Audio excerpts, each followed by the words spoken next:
Welcome to Field Talk, a Monitor Farm Scotland podcast. Join our host, Wallace Curry, as he explores the stories from Monitor Farm networks on how farmers have adapted their businesses with support from specialists and experts to assess farm performance and explore opportunities. Monitor Farm Scotland is farmer-led, farmer-driven, encouraging discussion and solution-based thinking. Welcome back, everyone, to Field Talk, the Monitor Farm Scotland podcast. This is episode 3.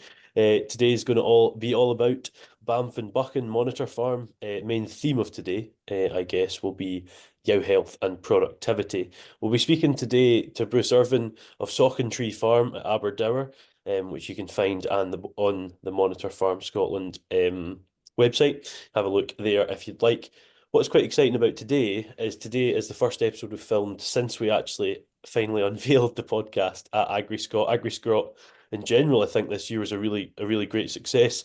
We were on the QMS stand, which did have John Swinney on at one point, and I think in general a really successful day. And I was there for a few hours myself, which was great to meet some of the team that I'll sort of be working alongside through this podcast, and just see sort of what organisation the Monitor Farm podcast is built on, I guess. It's not about me though. It's not about that. It's definitely about today's guest. And that guest today, as I mentioned, there's Bruce Irvine from Sauchentree Farm. Bruce, do you want to say hello? Hello, how you doing? Very well, yourself? All right, Yeah. I think. First podcast, second podcast, done it before? Oh, I definitely first podcast. No, it'll be grand. It'll be grand. I'm looking forward to having a chat. And it didn't actually really sort of tell you much about me before, but from a sheep farm as well. But I'm sure I'm going to learn quite a lot from yourself here. I'm quite certain. Bruce, just for the listeners, it's always quite good at the start, just for a bit of background. You know, who's Bruce Irvine? Tell us a wee bit about the farm. Has it been in the family for a while, and what have you got on the farm? Well, we're faith Fraserburgh area. No farm, west, I suppose, Fraserburgh, 9 mile west. We've been farming here for 9 generations, so it's close on to 250 years. When we first applied for a monitor farm, my father was working with us, but he'd had a stroke, so he's in a nursing home now. So taking a bit of a change of direction just as we was going into the project. So it's been a learning curve, both with the project and with how the dynamic of the firm works.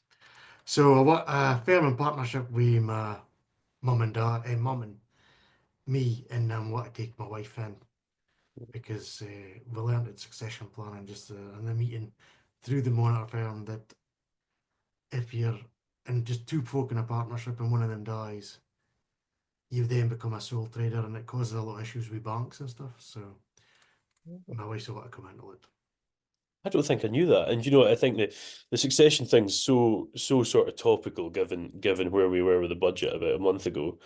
And obviously a change like what you mentioned there, Bruce, is going to be a massive change to both business and personal life. But the one thing that really jumps out there is ninth generation. Have you got information on, do you know all the names of those? I'm not asking you names, just have you got We've a information? family tree, and we've a book about us, and we've got one of, like, what would it be, like 4 generations back was an author, Catherine Garvin. Okay. And so she did all the research and wrote a book about this Bruce was Bruce's before we was Irvines. The men got wiped out, and there was only a coin left. So Right. she married an Irvine, and it then became Irvine's Sauchentree instead of the Bruce's Sauchentree. So that's just a bit of history there. Yeah, very interesting, very interesting. And is it just sheep on the farm? No, we have 450 sheep, and we've got 105 suckler cows, and we're cropping roughly about 120 odd acre.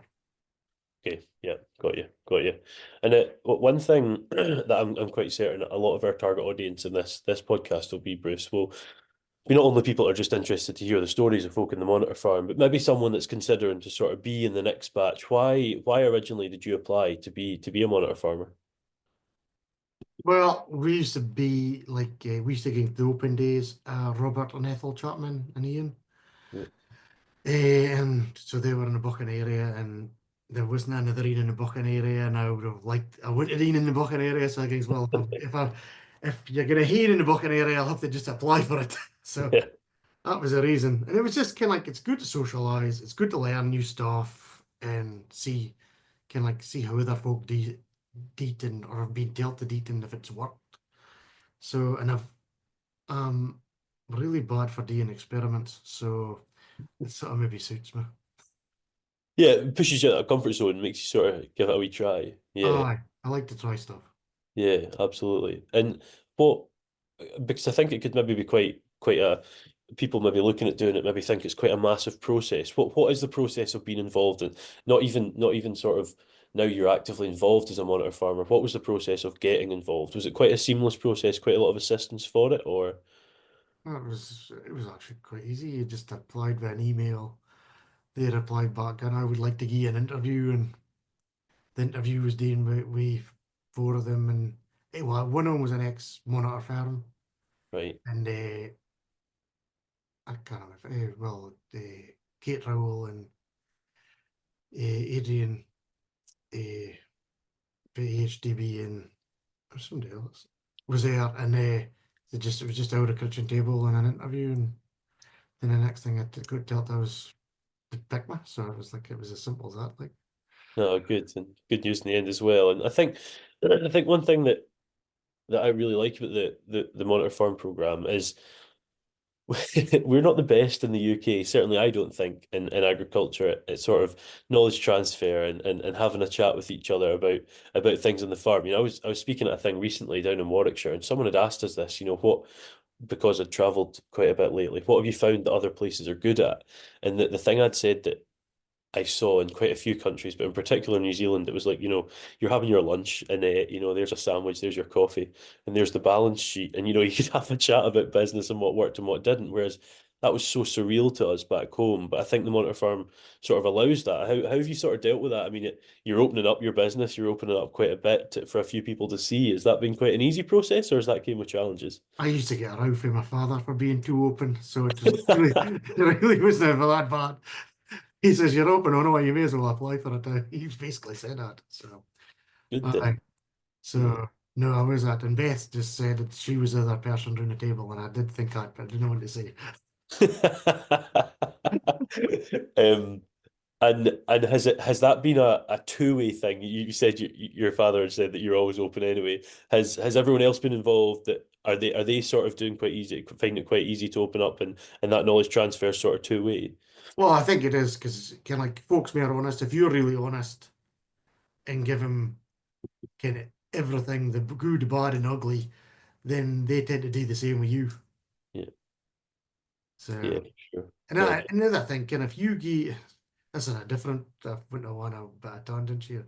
But if you get up the good, bad, and ugly, the ugly bit quite often helps other folk because they didn't feel so bad that they've done something wrong, or we're not the only ones that's lost a beast, or we're not the only ones that's lost a sheep. It makes them feel a wee bit better because Fairman's a lonely place, isn't it? it is, yeah. There's a lot of pressures on your own and whatnot, and I think you're right. It's like that typical old adage, isn't it? Of at school, I didn't want to ask the stupid question, when the truth was there was 10 other folk in the room asking the same or wanting to ask the same thing. Aye. Yeah, and it's good. That's what I like about this sort of program. It takes folks' ego out of it. They're like, well, let's have that discussion. Let's see what's happening. Um, it's that It can make you nervous sometimes when you've got yeah. to, if when you're sharing your accounts with folk, you're like, okay, here we go. Does it get easier with time, or is that always a challenge? I think it's more, you can feel like, am I going to be embarrassed with this books? Is Abdi the same? Is Abdi making more money than me? Or so there is a wee bit of like, oh my God, what am I doing? But Yeah. it does get easier. Yeah, no, I can. Most of these things do with time. It's always a challenge at first. Like, oh my God, I can't Uh, believe what I'm going to be saying here. And has it opened you up to a bigger network? Have you sort of met other farmers through it, or were the majority of the people you're meeting folk you'd already known before? well, some of them can like, I never, with Tim Garrett to the vet, we'll be coming on to him later on, but he was. that was one of the big persons I met that's fairly changed my view on health and all little bits and pieces. Yeah. And then there was Simon Turner. We did condition scoring with him, but he's actually also hell of a good with cattle handling. So just altering little things. So there was that. Kirsty Williams, I kent Kirsty for sheep, we've sold sheep back and forth and stuff like that. So I kent Kirsty quite well. SAC. John Gilliland, I didn't ken him ever. He's like now quite well, he seems to be the most famous farmer in the apart from Carmy, like I would say at the minute, like. So so we had him speaking about carbon and how we should be trying to get it so that we can make a bit of cash out of it. Poppy Fretters, Michael Blanche, of course, he ran uh, the The pasture pasture. pod. Well, he ran the he does the pasture part, but he did the rotational grazing for QMS and the grazing group. That's the word I'm looking for. So he did the grazing group, and I kent him, but he was up, and he's a good crack and quite funny. And Don't take yourself too seriously. he stands there and he's like, I don't want to offend you, but, and I'm like, well, you may as well just tell him if it is. Yeah, the first time I met Michael, we'd been chatting for maybe half an hour, and he said something along the lines of, I don't mean to cause offence here," and said something that would offend most people. Which is, I quite like that in a person, in fairness. But here he's a clever guy. He pretends he's an idiot, but he's not. He's bloody clever. He's really clever. And I kind of like it's great that he's sort of came for nothing Yeah. and built up a business. And I admire, kind of like I've been lucky that we've been handed doing it for him. But I admire somebody that started from scratch. And if I, and like, we've got a guy spraying for us, I knew he started up. And I was like, well, it was just the first thing I said. I found out you started up. Do you want to come and do my spraying? Because you have to try and support others. Folk it's new into the business to keep going. Like, you just, that's just one of the things I think you have to support them. Like, Oh, I couldn't agree. I couldn't agree more. Yeah, and it's. I mean, this industry, as we know, is challenging enough to find your way into without folk supporting. So yeah, no, I would completely agree with that.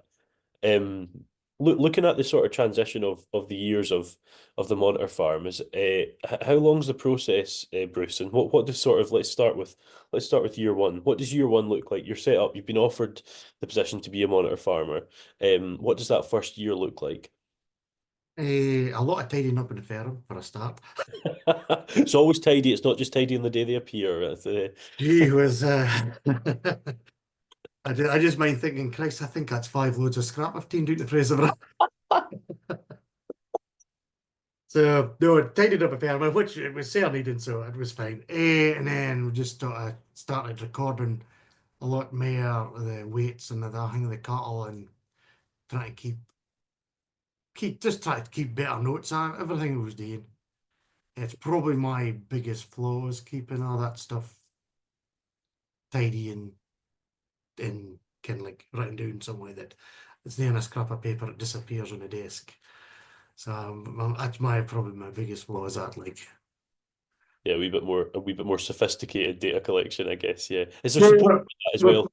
The program, Bruce, is there assistance with that or guidance? no, really, there's guidance. Yeah, I can yes, but I mean, yes, can like we've got farm apps that will weigh everything on, but a lot of this stuff. This is my big bugbear. Is a lot of this technology doesn't speak to each other, sure. and you can like you've written on did all the good stuff, but you can't actually use it because other stuff doesn't speak to each other, and you're like it needs a bit of work being some way up further up the hierarchy to sort that out. Like, Yeah, I think like a lot of these things, technology, it comes at first, and the people that are sort of attempting them first, and by the very nature of something like a monitor farm program, the people involved in that are probably the ones that are pioneering it, giving it a shot at first, early adopters, whatever. And with time, that does come. It's always the case. These things have teething issues as with uh, everything.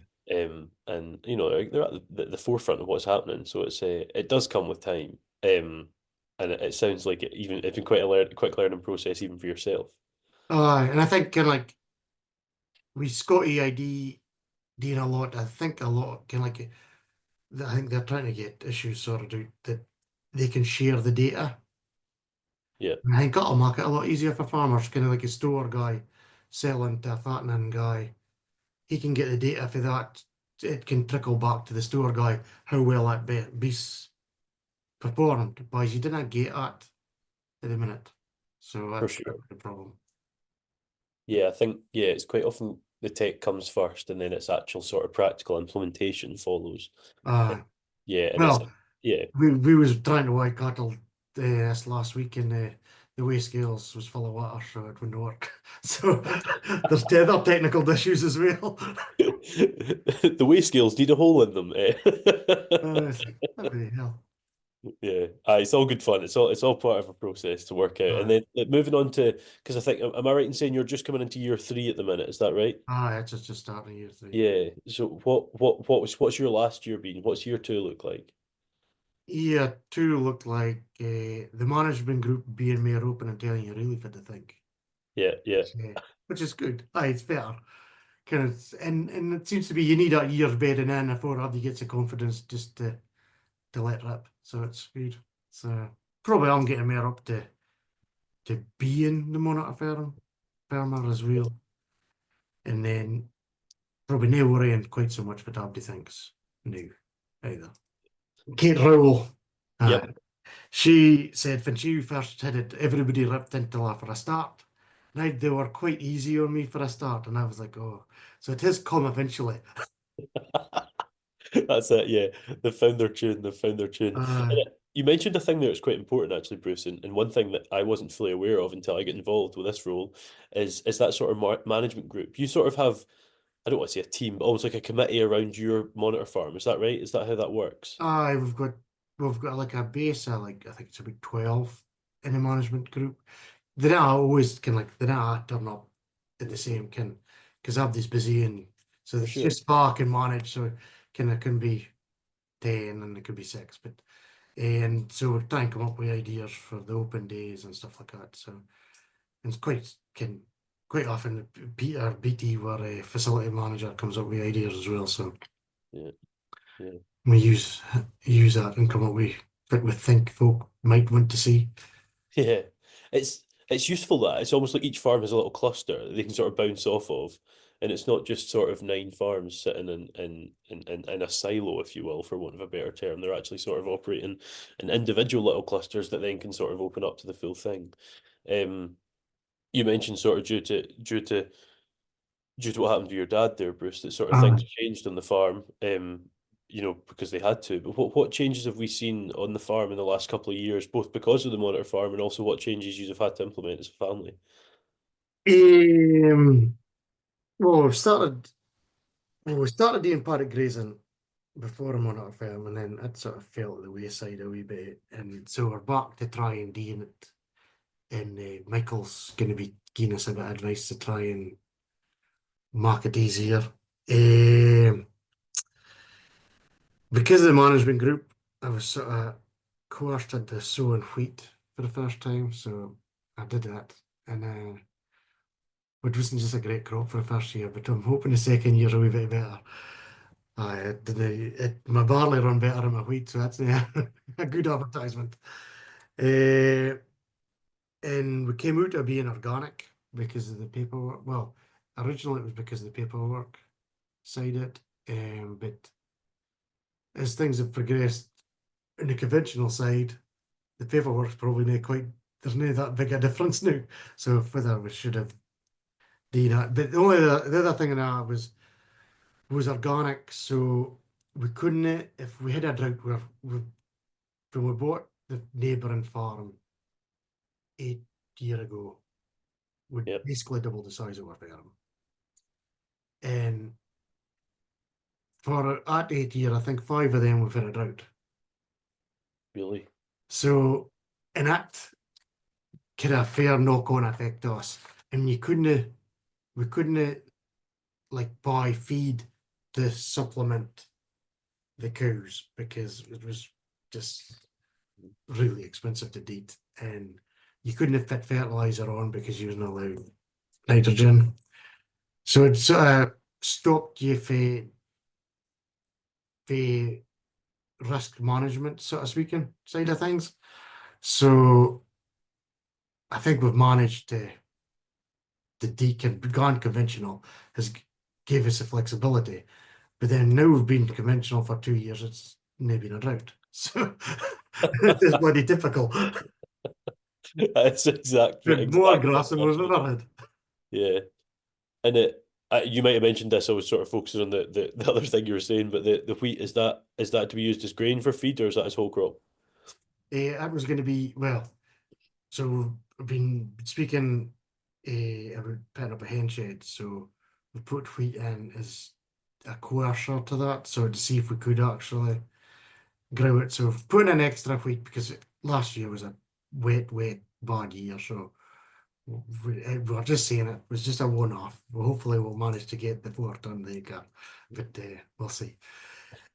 So we're just I want to start digging out the foundations for a hen shed on Tuesday. So it's quite exciting period of time for us.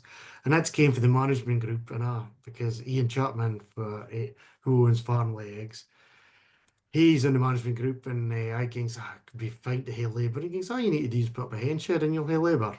That'll be you sorted. And one thing led to another and we've came around to fitting up a hen shed. So uh, it's it's a lot of money, but it's hopefully be rewarding. I know. Well, I mean, as an islander from a sheep farm, when you started talking arable crops, that was far enough out of my comfort zone. But poultry is very much far out of that zone for me. Is there scope? Poultry fertilizer is quite impressive stuff. Is it not? Is there scope for that to go back into farm, or is that looking way too far ahead at the I moment? well, we buy poultry muck for Chapman's, Right. so this will cut out that sort of kind of like when I need to buy it, we've got it on farm, but we'll also have about 12.5 ton to sell as well. Yeah. So it'll be a form. I haven't actually counted it in my. That's just a plus point if I manage to sell it. Excellent. Good Christ, Chapman's done himself out of a job there by the sounds of it. Uh, Oh, that sounds brilliant. Well, I mean, when I mentioned changes, I thought, you might have went for like a different stocking density. I didn't realize you were going to jump to poultry as well. Jump property. Yeah. Yeah, a good sign for QMS. I'm sure that's not the case. That's not the case. No, It's but yeah, here. Farms have got to integrate with each other. That's a massive part of it. Um, aye. And I yeah, think K3 can like we've at the minute we've got the three enterprises, sheep, cattle, and arable. yeah, Can usually one of them does well. yeah, So you can so it's sort of it's a bit of risk management on my hay and three because it'd be a lot simpler just haying cows or just yeah. haying. Well, we couldn't just hay arable because my farm's not suitable for just going arable. But can haying one or the other is a lot simpler than haying both. But then risk management it just spreads the risk a bit. Well, I mean, to continue with the poultry analogy, it's just more eggs and more baskets, isn't it? Aye, that's the Yeah. plan. Like, No, good stuff. And it is. I'm going to focus in on that for a second. I know the focus was supposed to be sort of yow health and productivity, which it still will be, Bruce. But is poultry something that the family's done before, or is this completely new? well, that's funny. My granny used to supply Chapman's with eggs. Okay. Going back, what would that be? 50 odd year ago. She used to supply Chapman's with eggs. So it's a great how the life cycle comes back again. Yeah, absolutely, absolutely, fantastic. Oh, that's quite a nice story, actually. Um, I said at the start, Bruce, the theme was going to be sort of looking, as I just said there, sort of yow health and productivity. Uh, That's sort of the focus of your farm in general. Um, Is there any particular sort of metrics you're targeting when we're aiming at yow health productivity? What's your main targets? Is it fertility? Is it cull policies? What is it you're looking for? well, we didn't really have a problem with fertility and Becky, like we've been ruthless. I've been ruthless with feed. So Right, you can basically Yao comes in, she's bad feet, she gets one injection. If she doesn't recover before tupping, she's away. right. And it's just as simple as that. And we didn't do the fit vax thing, we didn't do any of that. And I think can like for other folk it's maybe easier, but I think it helped us can like cut a cost because you're not paying for this vaccine. And but yeah, yet you're still improving your health. But I mean obviously if you're buying in sheep to top or buying in breeding sheep, then you maybe should be using the vaccine. But we use breeding with end replacements, so that's why kind of like we have to be more rigorous with this, so when they breeding in problems.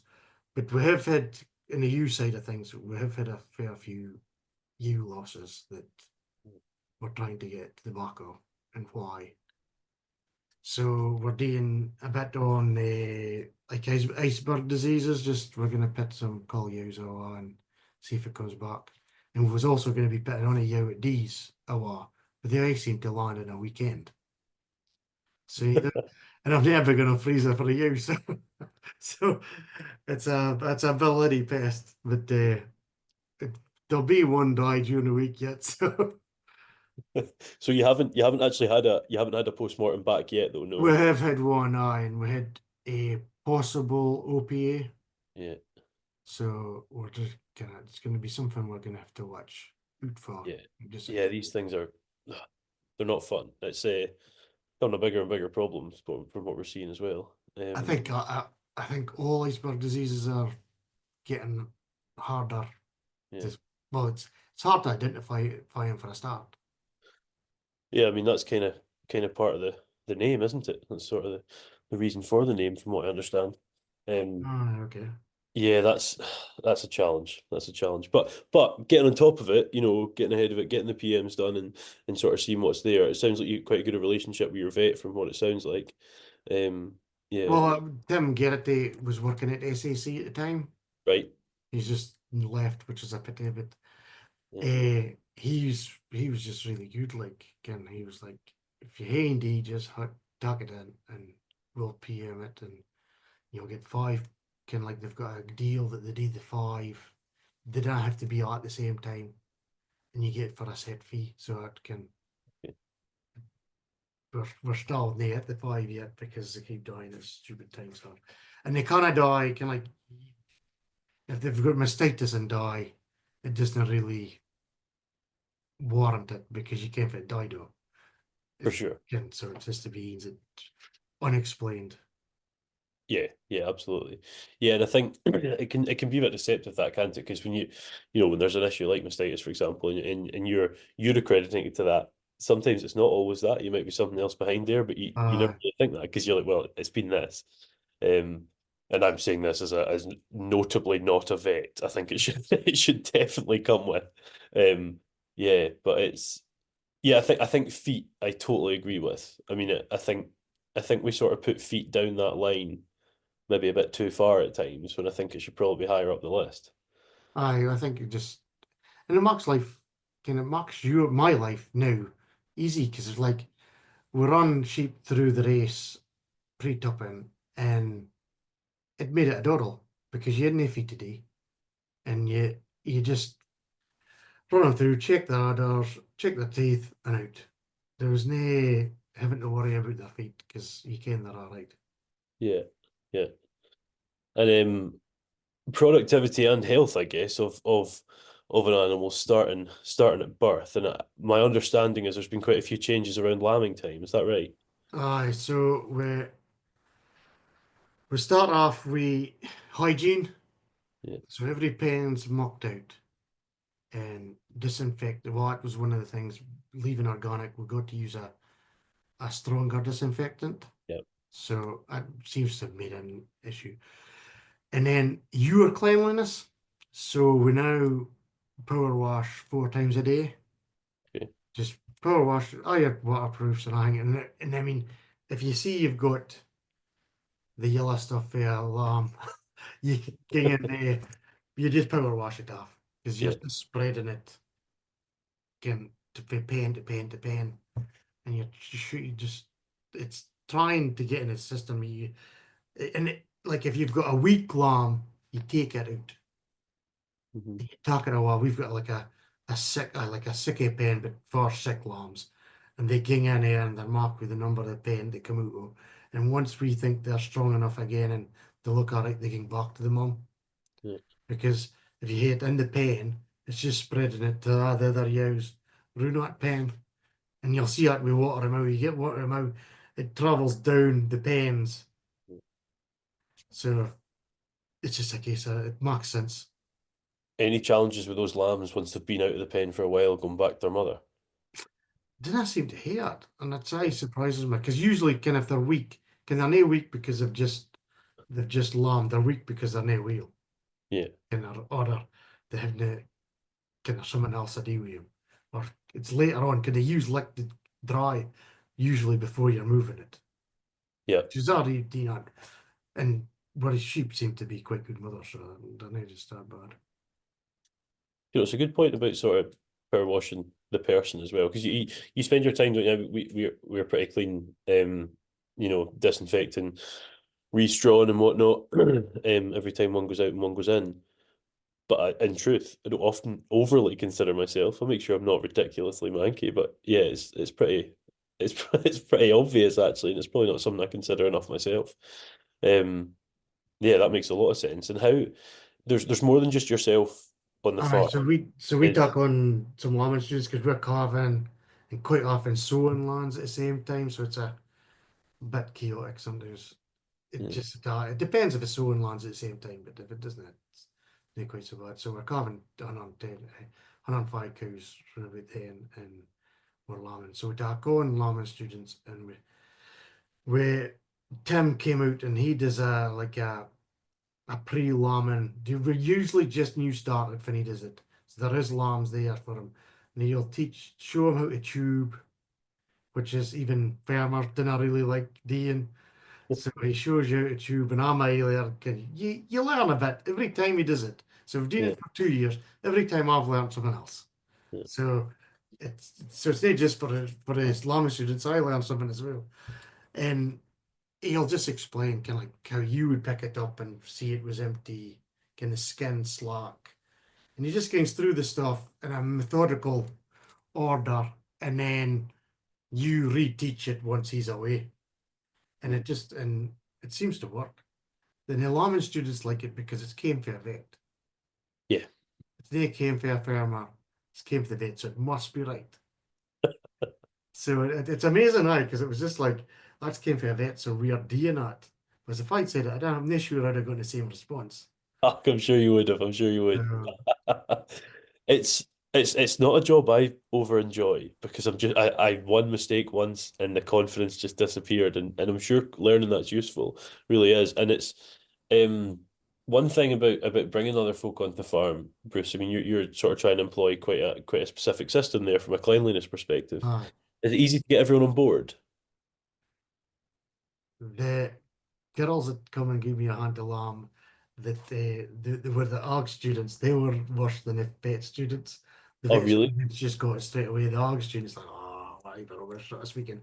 And then we got water remove and they started washing our him. And they were like, aye, okay, maybe we should have done it. So Yeah. and so they did get it, but just them coming from the farming background, it's maybe not just quite the same. But and well, the other thing we do now we clip the lamb's tails and the balls. But we're about to do a trial with Nigel Miller. The clips are quite difficult, and they're fickery. They're nae like the ring. So it takes you a while to get the technique to date. Yep.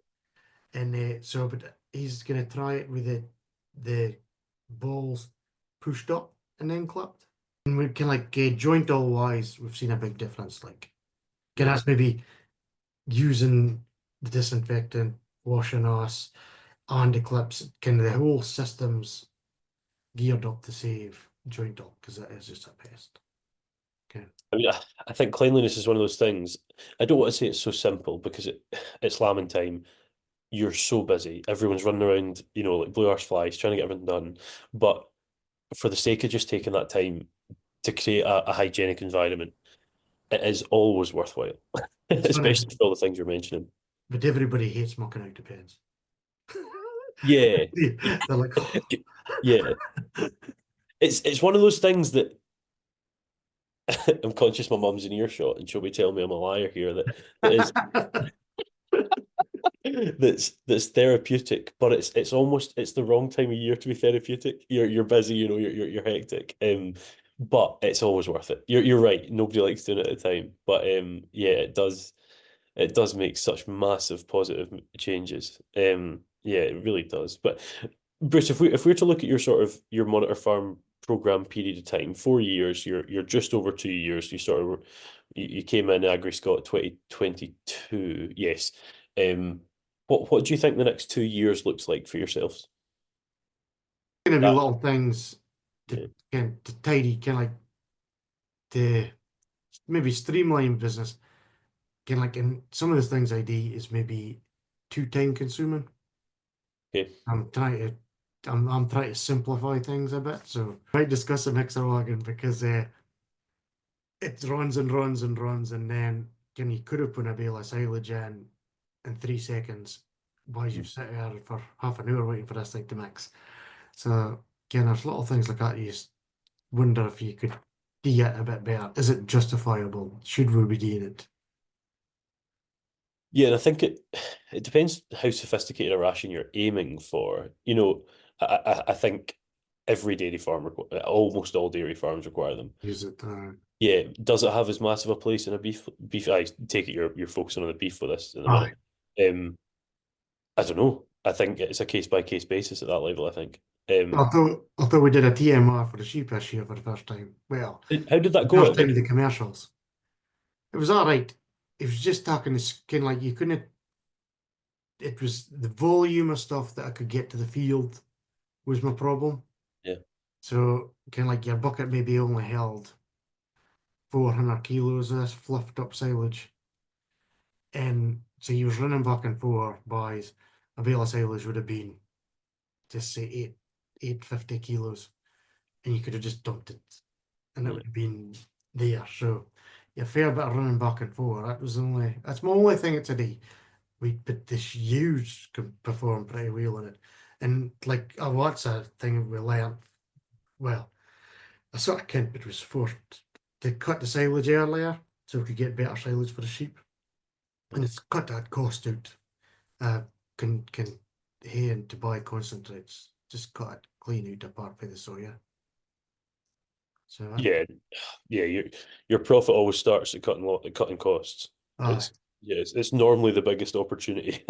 We're working on a commodity basis in farming, and that sort of margin is never going to be through the roof, like so. Um, yeah, that's quite interesting. I've obviously came across folk doing TMR for sheep, but it's certainly not something we've done at home, and it's always quite interesting to hear how it's going. And you're not going to get a mixer wagon into the field, that's for sure. So No, that's the problem. Unless you had somewhere it was on sand and stuff, because I can't folk could eat on sand, but we didn't have, well, we've got gravel, but we're nah, it does turn to mush. yeah. No, but TMR worked. It was work. So just to try and refine it a bit and see how I can manage the date. No, very good, very good. It's been a real pleasure to chat to you, Bruce. Real Oh, pleasure. okay. No, it's Takes the been party. that's it. Yeah, it's been good fun. It's really cool what I've enjoyed. I've only filmed with yourself and one other so far, and well, we filmed with obviously the wonderful Beth at first, which is not a monitor farmer at the minute. I'm sure down the line she will be, but it's just great. The thing that you think of is when I was younger, I sort of saw the monitor farm as oh, you've got to collect data, you've got to do this, that, and that. And it was very prescriptive that the monitor farm said this is how you must do it. When in reality it's well, this is how my farm works, and we're going to look into what works here and what doesn't work here. And the variation between them is so sort of sparse, which is brilliant. It's really interesting, just sort of the fact it is all around the country is quite cool to see. So I appreciate you coming on and telling us your story, and folk can check it out on the website. If you go to the Monitor Farm website and go to the Banff and Buchan Monitor Farm page on there, you can sort of see a bit more information. But I'm sure we've covered quite a lot with Bruce today. So thank you for coming on, Bruce. Appreciate it. Um, Cheers, thank you, Alice. no, it's been a pleasure. It's been a pleasure. So for those of you listening, we're going to keep doing this every fortnight. Maybe if you love it, we could maybe up that a wee bit, but who knows? The next episode we're going to do is with Robert Wilson, which is the Roxburgh Monitor Farm at Cow Bog. So we'll be chatting to Robert there. I'll find out in due course sort of what the theme of that will be and what we're going to cover in particular.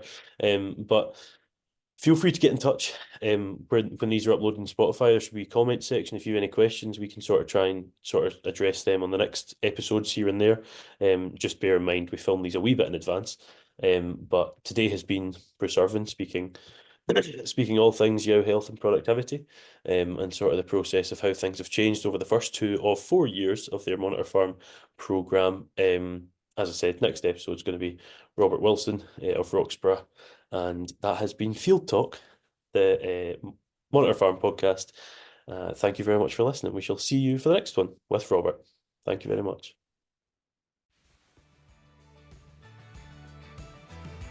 Thanks for tuning in to the Monitor Farm Scotland podcast. Don't forget to click subscribe wherever you get your podcast from for more episodes as we continue to dive into the stories from our Monitor Farms. If you want to stay updated with our latest news and events, please visit the Monitor Farm Scotland website and follow us on social media for more updates and keep in the know about what our farms are getting up to. Monitor Farm Scotland is funded by Scottish Government and managed by Quality Meat Scotland and AHDB.